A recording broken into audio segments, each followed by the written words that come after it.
अस्सलामुअलैकुम। आप देख रहे हैं के न्यूज चैनल। खबर शामिल करते हैं शेखुपुरा से हमारे बैरो चीफ ताहिर खान की रिपोर्ट के मुताबिक मुरीद के अवामी प्रेस क्लब तहसील मुरीद के में डॉक्टर गुलाम हैदर भट्टी की प्रेस कॉन्फ्रेंस। मुरीद के कोरोना के मरीज रोजाना 8 से 10 रेफर करता हूं और मुरीद के में वबा फैलने की वजह से लापरवाही है। गुलाम हैदर भट्टी।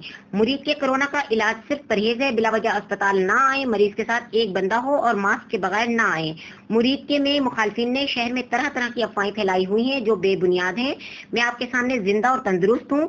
मुरीद के फ्रेंडमैन सोल्जर के तौर पर काम कर रहा हूँ। इस मुश्किल घड़ी में अवाम के साथ हूँ, पहले से ज्यादा खिदमत करूंगा। मैं डॉक्टर गुलाम हैदर भट्टी, हैदर हॉस्पिटल। मैं अवामी प्रेस क्लब के हवाले से मरीदके की अवाम ख़ास तौर पे से मुखातब हूँ। मैं ये रिक्वेस्ट ये करना चाह रहा हूँ, ये जो कोरोना वबा है मरीदके में, ये पहले से बहुत ज़्यादा हुई है। ईद के बाद ख़ास तौर पे डेली 8-10 पेशेंट जो मैं रेफ़र कर रहा हूँ, देख रहा हूँ और रेफ़र कर रहा हूँ, और इसकी सारी वजूहत